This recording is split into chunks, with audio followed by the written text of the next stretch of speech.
Colorado's a little bit unusual in the U.S. It's the most educated state in the country and the most fit, and in some ways the most aberrant. We'll touch on some of that as well. There are 52 mountain peaks above 14,000 feet there, and some passes that are not much lower than that. And a funny history as well, which plays into how aviation works there.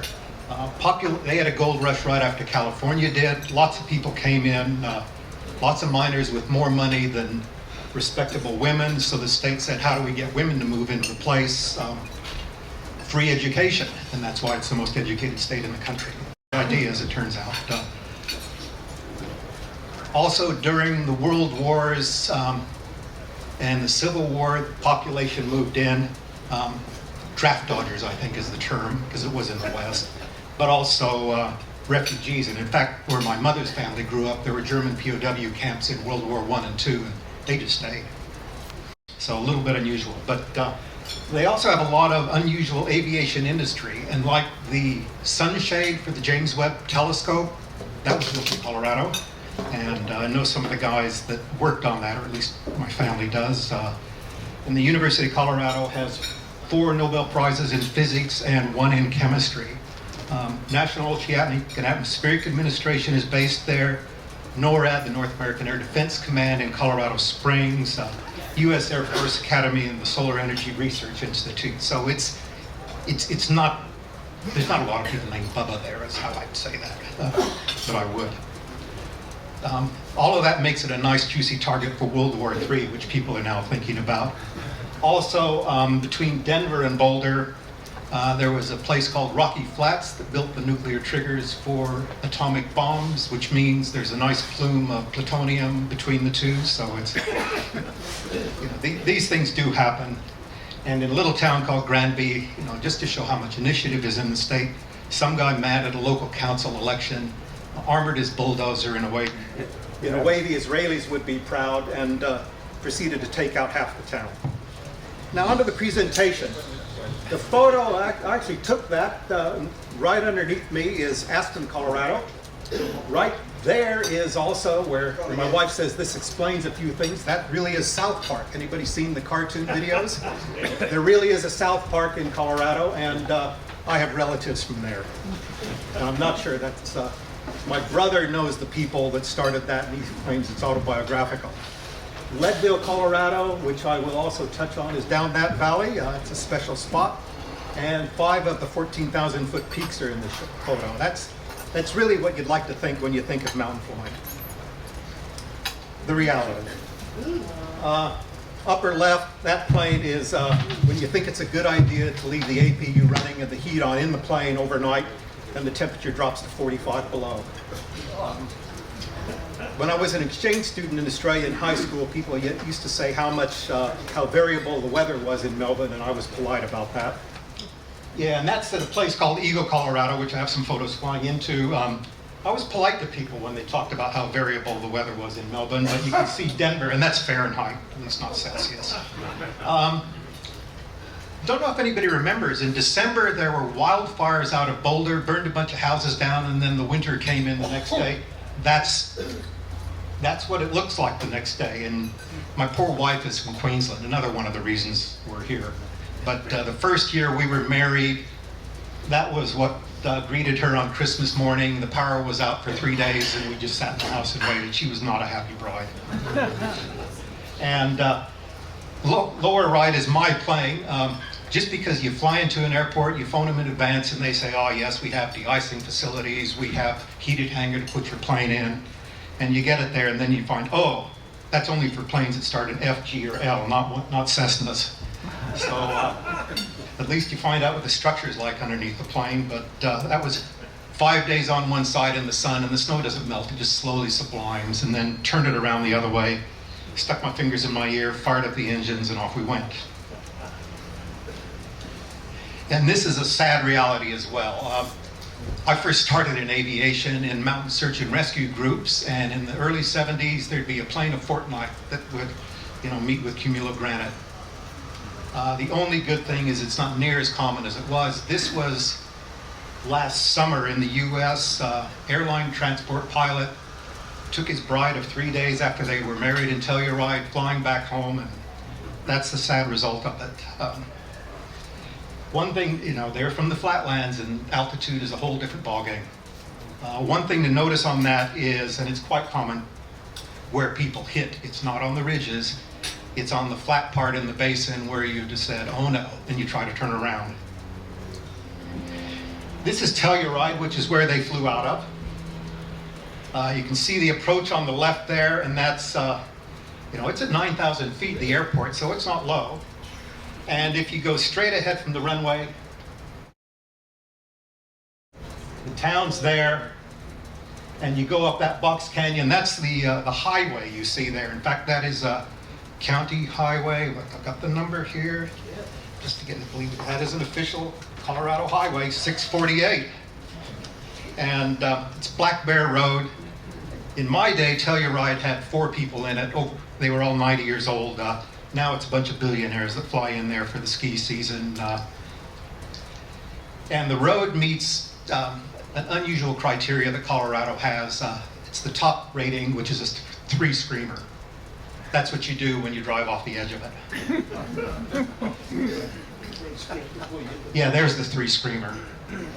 And you want to have your vehicle remove as much of the weight up high as you can, because the switchbacks, you actually have to back a couple of times to make it around them.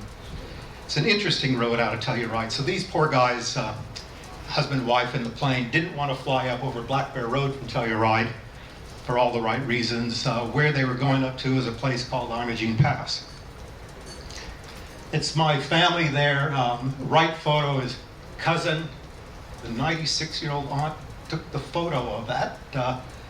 And you can see a V-tail Bonanza trying to go over that mountain pass just might have a problem or two. Behind it, you can see an antenna. Colorado, we have some of these in the Blue Mountains, but they have a ASOS, remote reporting facility at the altitude, because you can be in the mountain valley and it's warm and calm, and the winds up high are completely different, which is where you're on the approach. And I think the worst I heard was 163 knots, one of them reported. It was a good day not to fly. That's what they were headed towards, was Imogene Pass there. Well, why did I leave? Other than the police chief and my wife being a Queenslander, and when you're pregnant with a second kid, you move back to Australia if it's a Queenslander. People do make up their own fun there. This is near where my mother's family grew up. Mother-son team's local unique race there is back here. You can see the local avalanche that's taken out a fair part of the town. And this was late spring. 96-year-old aunt has a ranch. I was involved in what I would characterize as indentured servitude on the ranch as a teenager. Now, it's interesting. It was an old stagecoach stop with a bunkhouse. Here's the bunkhouse we stayed in. You can see the modern facilities in the right corner of that. And the house is a little worse for wear, 50 years since I was in it. But we really did find 45 caliber slugs in the walls, and it was the Wild West. An extra feature is the barbed wire sitting on the porch. So when you walked out of the facilities, you better not be too drunk. And it's just not normal barbed wire. The cattle grow very thick coats there, and that's anti-personnel barbed wire. So good fun. Photo on the right, it's early summer, and it's in Fairplay, which is the county seat of Park County, which is South Park. My grandparents were married in that church, and yes, that's snow. So it's the kind of place where if the wind quits blowing, all the cows fall over. Airports. This is Boulder, Colorado. I went to university there and trained there. Now, CASA, the regulation is you keep on runway heading to your 500 feet AGL, and then you can turn. And you don't do that there. Not more than once, anyhow. Airports right at a mile high, 5288 to be precise.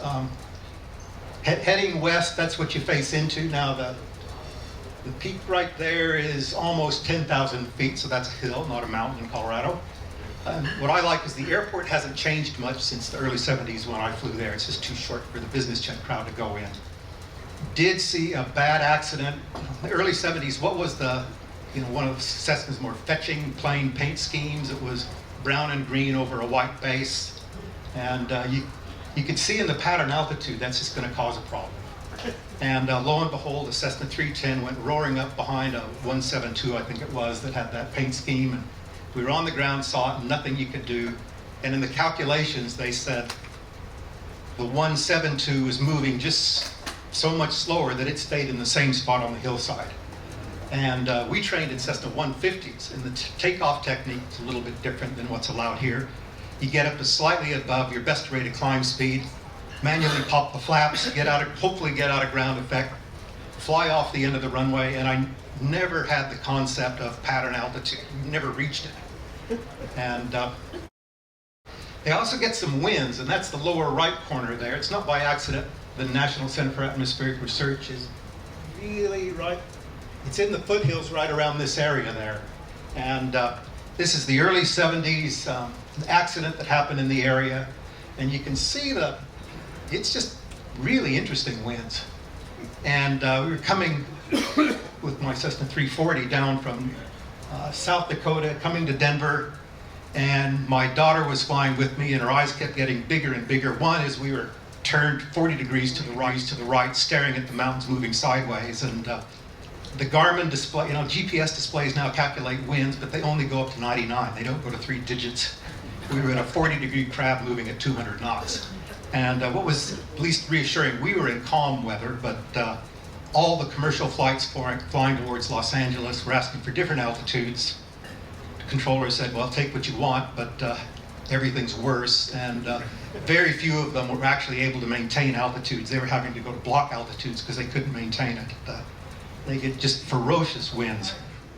Been doing some of my flight training here. My instructors criticized me for not being able to read maps. Well, I was a Boy Scout. I lived in the Rockies. I could read maps, but we didn't use them much for flying.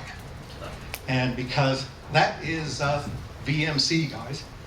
And I'm flying to an airport where the fuel's cheap, and one of the reasons it's cheap is they didn't waste money plowing the runway, but this was not unheard of, flying solo in a 150. And can anybody see the airport there? Right there, the runway end identifier lights, and that's it. And you just have to keep that image in your head of, well, that's a clue of how wide the runway is, so when you come in to land on it, you don't flare 20 feet above it.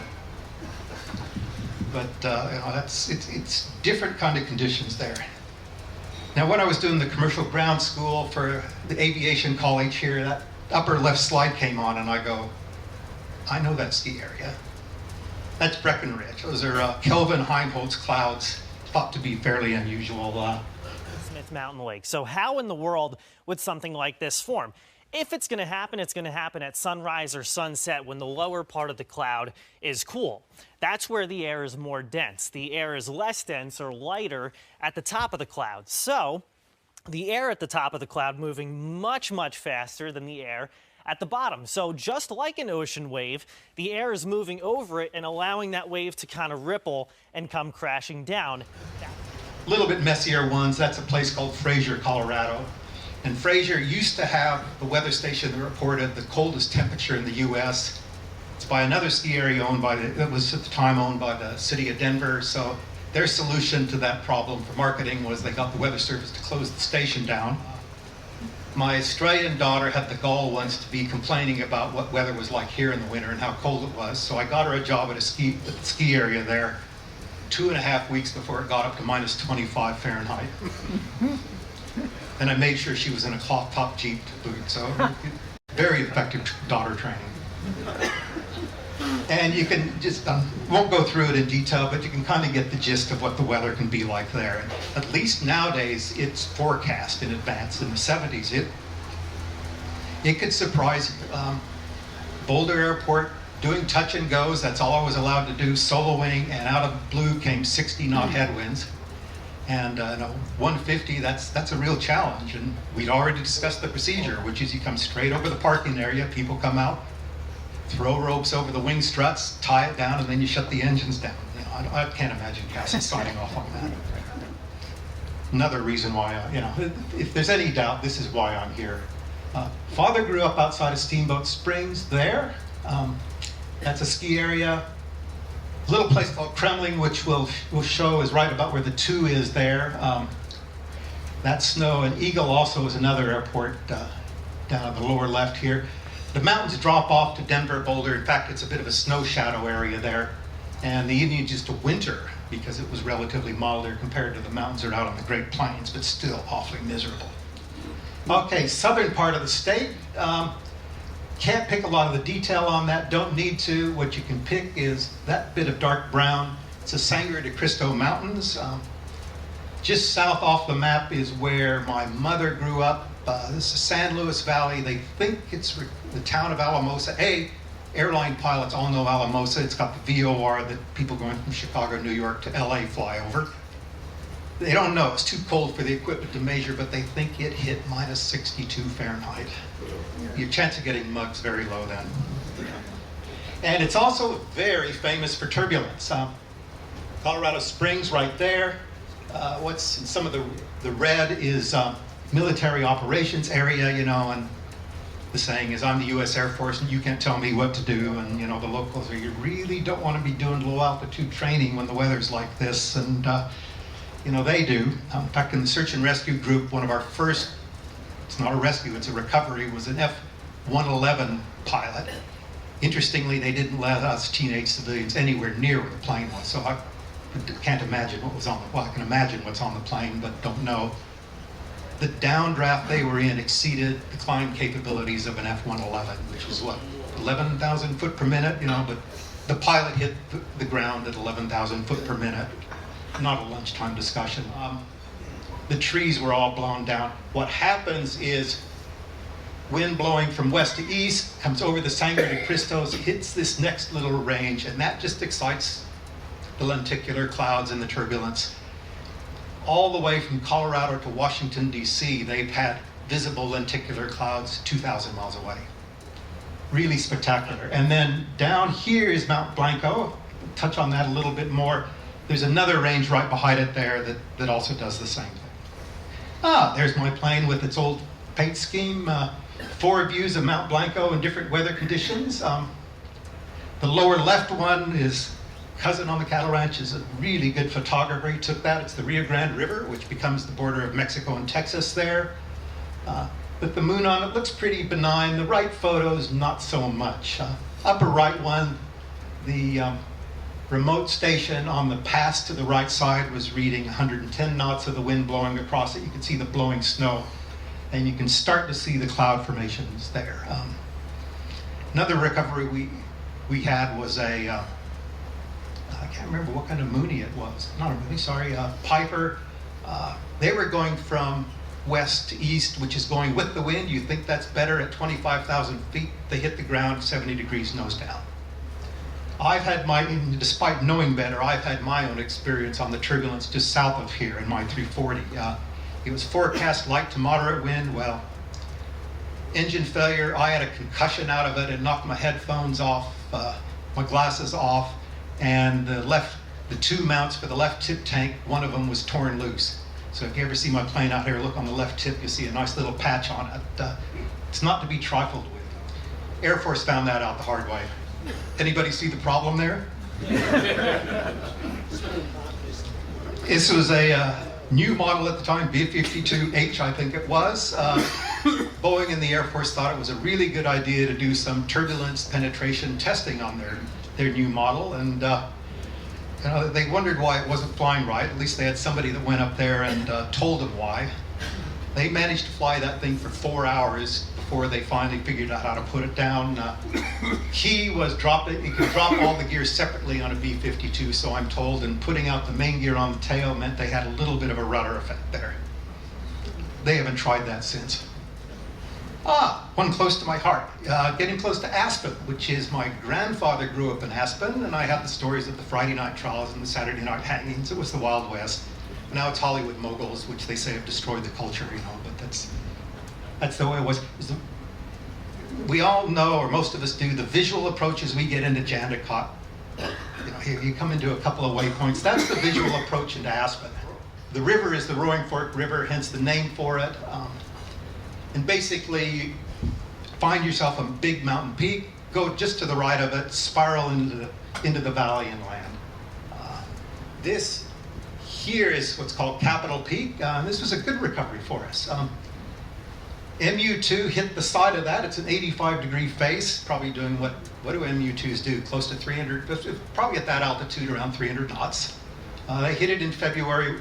Because of all the snow, we couldn't get there till August, so the mountain lions and coyotes beat us to it.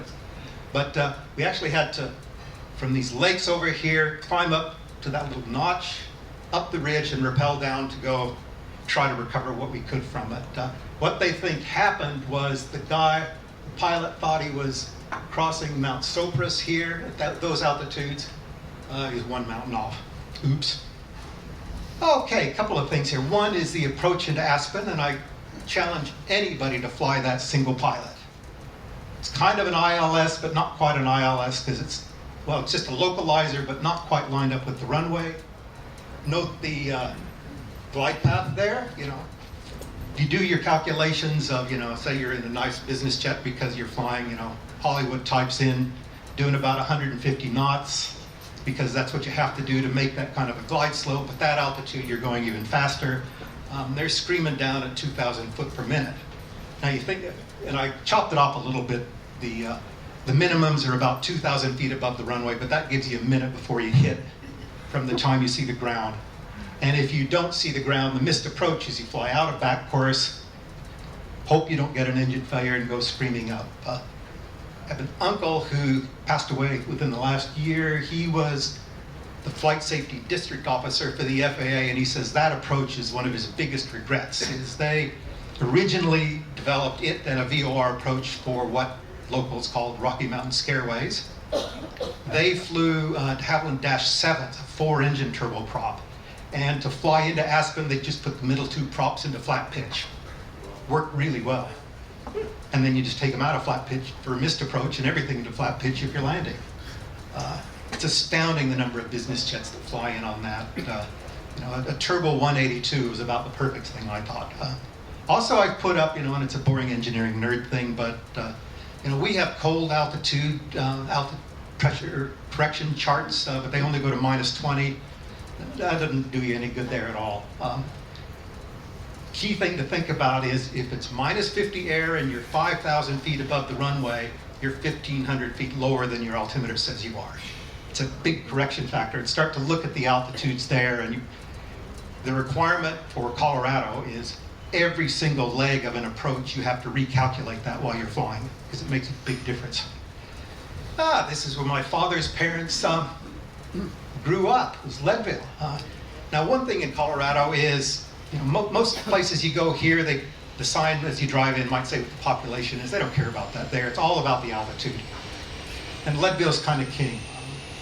Water it boils before it hits 90 degrees C, so everybody's a chemical engineer that tries to bake something. Interesting mining town in Leadville. And they do say, what was it there? Violent labor contest. I think war is a better description of what they had there. Very, very interesting place. My grandparents migrated there from Fairplay over Mosquito Pass, and there's quite a famous burro race that goes over the 13,000-foot Mosquito Pass. So the challenge is to get your ass over the pass, is what they say. The airport at Leadville is clearly on the low spot of town at 9927.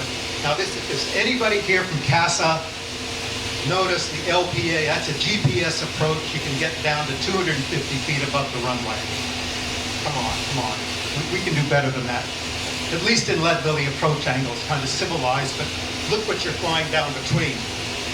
The mosquito range with a number of 14,000 foot peaks there, and then what they call the collegiate range, which has got Mount Harvard, Princeton, Yale, Columbia. There was a theme going when they named those. I couldn't help myself, flew into Leadville. They don't sell much fuel there. For some reason, nobody wants to take off heavy. But that's the tallest peak in Colorado at 14.4, Mount Elbert, and it doesn't look all that hot. It's not all that much hotter. And if you do a missed approach out of Leadville, that's what it looks like out the right-hand side. It's known as cumulogranite conditions there. Okay, here's a flight I took, and it's got to be the most interesting approach and arrival procedure, and it touches on what all the risks and hazards are going in. Start down here, that's Dallas, Texas. That's where I had my plane based. It was convenient because Qantas flew there, and there's a twin Cessna specialist there.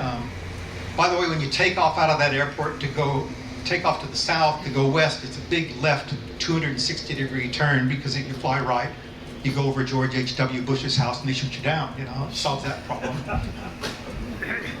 See the route we flew. We're going up to Eagle, Colorado, and there's a family event happening in Aspen, but we couldn't fly into Aspen. That just got rejected, which I'd never seen before. So fine, Eagle's an easier airport anyhow.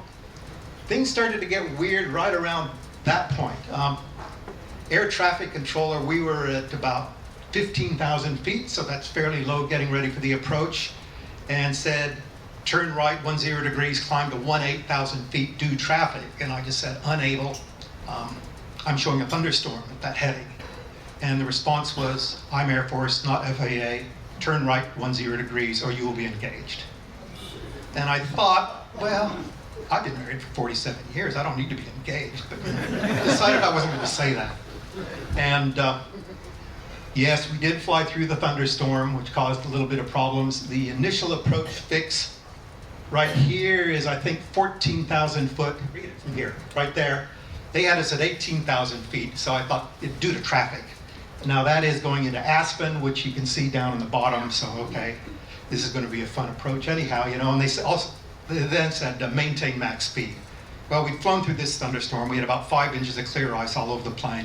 You know, I'm happy to keep the speed up, and we were doing about 180 knots indicated. You can see the approach here. That's what is an LDA approach, which is an ILS, but when it's canted sideways to miss mountain peaks, it's not an ILS. We were doing the GPS approach, which has a dogleg in it. But you can see, did a big whoop-de-whoop on it. Here, a little bit of a dogleg coming in. You're in some interesting country. My wife, I was concentrating on flying it. This was about 30 seconds before the ice covered the plane, and you couldn't see out, but that's the scenery out of the plane, you know, so you don't want to get too low. And what they had said was, once you become visual, you know, report visual. Okay? Well, this is one of those turns in it. And that's an awfully steep bank to be doing a turn for an instrument approach. And you see the weather there, and wherever there's clouds hitting the ground, that's hail, because it's Colorado. Airport's coming in to the right there, and she's just happily taking photos. And luckily she's short because she couldn't see everything. Yeah, there's more hail. Okay, when we popped out of the clouds, that's what the airport looked like at Eagle, upper left. And the big airlines fly in Boeing 757s. Don't know what they're going to do when they write those things off, because they're a great high-altitude airliner. Well, you know, that's not a good perspective to be looking at when you're on final, is it really?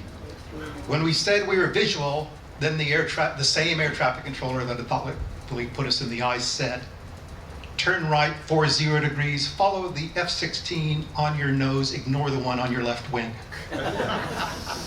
And of course, what do you do when you hear that? You turn left. And very close, I could actually see the raised eyebrow, at least I remember that. He pointed to this F-16 under my nose. We followed it around, turned around, did hear in all of that a Gulf Stream coming in behind us, and they told him maintain max speed until short final. Thought, what in the world is going on here? You know, Air Force controller. And then it all came in, which was SAM 42 cleared to land. And at that time, my GPS showed I was doing 1,100 nautical miles an hour. You know, so weird, strange things are happening. It was either Mike Pence coming in to Eagle to helicopter to Aspen to go play golf, or it's his decoy plane coming into Eagle and his real plane flew into Aspen. Don't know which one. But number one on the FAA's priority is not air safety, it's protect the president and the vice president. So you can see second approach, much better when you're doing it.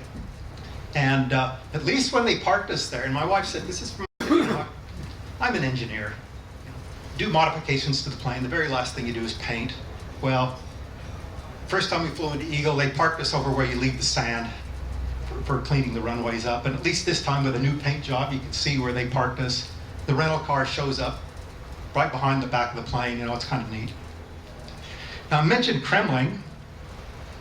This Eagle, it costs over $100 a day to park there. You know, it's all the bizjet crowd. If you didn't have U.S. citizenship as a pilot, which I'm now an Aussie dinky die, despite the accent, couldn't fly into Aspen because of Pence being there, so the parking was just horrendous. So I flew up to another little town called Kremling. And this was then going back from Kremling to Eagle. And be telling stories on myself a little bit. I got very, very stressed from this because I'm flying down a mountain valley, down the Colorado River. The river does a hard right through a canyon that gets quite narrow, and I do a left to land back at Eagle. Eagle is also the place where the U.S. Army does their high altitude helicopter training. And you would think these would be people who would know how to be sparse with their words. Copter 8, Charlie Bravo, roger. You can make it straight into to runway 25, wind calm altimeter 3030. Report 2 miles to the east. Roger that, straight in for 25, report 2 miles, helicopter 8, Charlie Bravo. Helicopter 1, Uniform Hotel, what's your position? Showing 6.5 out to your northeast, sir, 10,500 for 1 Uniform Hotel. Copter 1, Uniform Hotel, roger. Traffic is reported inbound about 8 miles northeast of the helicopter, low level about 9,000 feet. Righto, sir. I believe we talked a little bit early this morning. I'll be on the lookout. Thank you, 1 Uniform Hotel. Copter 1, Uniform Hotel, roger. Copter 8, Charlie Bravo, traffic about last reported 6.5 to the northeast of me, westbound is a UH-1 at 10,500. Roger that, Jeb. We got him inside. No factor. Helicopter 8, Charlie Bravo. Copter 8, Charlie Bravo, roger. And are you requesting a landing directly to the south ramp? That'd be great if we could. Copter 8, Charlie Bravo, you can expect that, and please report 2 miles to the east for that clearance. Roger that. 2 miles to the east. We'll report. Helicopter 8, Charlie Bravo.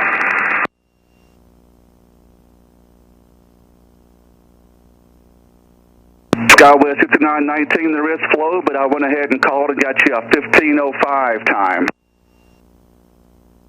And you ready for that clearance? It's Denver, Gypsum 6 departure, Kremling, Scarf, KL2, then as filed, 15,000 on departure. Expect 21010 minutes after, 128.65 and 5106.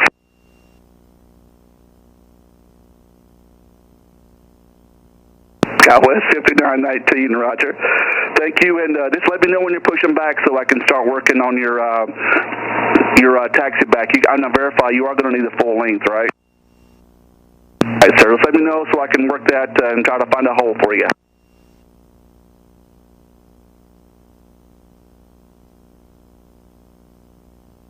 Eagle Tower, Twin Cessna 340, Juliet Golf over .0, inbound with Bravo.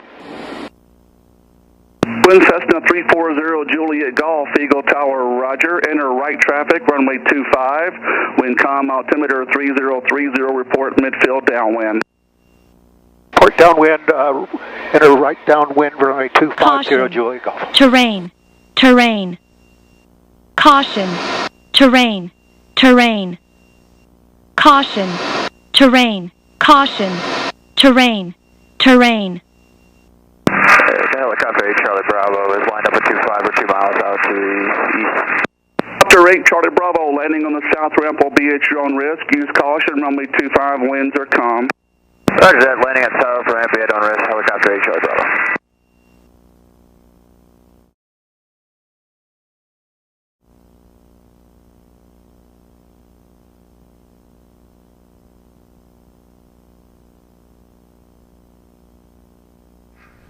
Now you can know you're going to get that warning, but when you're in a 45-degree bank in a mountain valley, and the avionics does that, your brain just turns to water.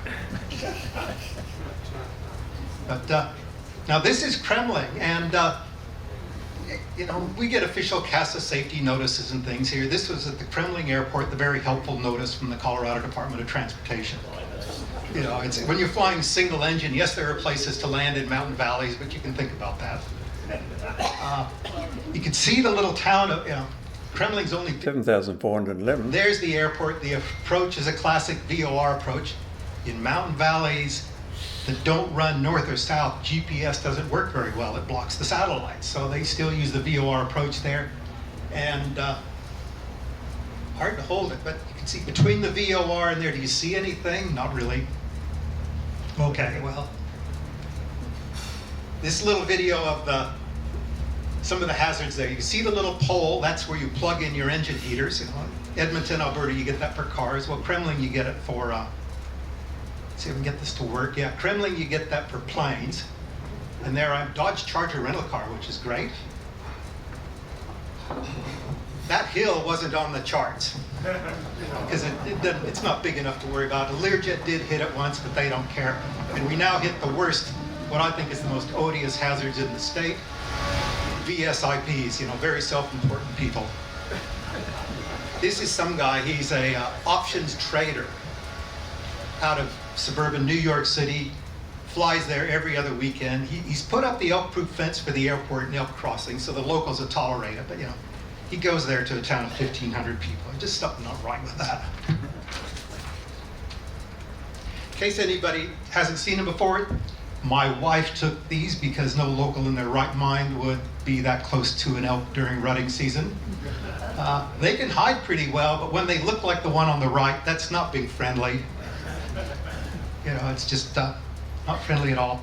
And then Steamboat Springs, which is, my father grew up just outside of Steamboat Springs, and all he ever wanted was to not be avalanched in for the winter as he grew up, joined the Navy during the war. Not because of patriotic duty, but just to get the heck away from the weather there. Note the glide slope. I've never flown that, but I know a guy with a Cessna 421 that does it. And how, I don't know, but I think screaming in does about 2 circles around the airport to slow down, get the gear down, and then land. This isn't Colorado per se, but flying from the Canadian Rockies to Billings, Montana, and then on to Rapid City, South Dakota, which is the Black Hills where that FAA uncle lives. Took the photo mainly because I was admiring the ground speed I was getting. That's the upper right of the avionics there. But then in looking at it, we're in Montana. That edge is the state of Idaho. This is Wyoming. That corner is Yellowstone National Park. And we've all heard, or many of us have heard about the caldera at Yellowstone, you know, which would be probably the world's biggest volcanic eruption sooner or later. You can actually see it's circled, it really stands out in the avionics. So I just thought that featured. Now, when we got to Rapid City, you know, some days everything works out just fabulously. And that was when we landed at Rapid City. I mean, I'd say best surprise ever. You know, we landed, turned on the taxiway, and we're told, you know, take taxiway Alpha, turn left at Golf 2 after. And I know I'm supposed to focus on taxiing, but, you know, gee, how often do you get that? Thank you very much.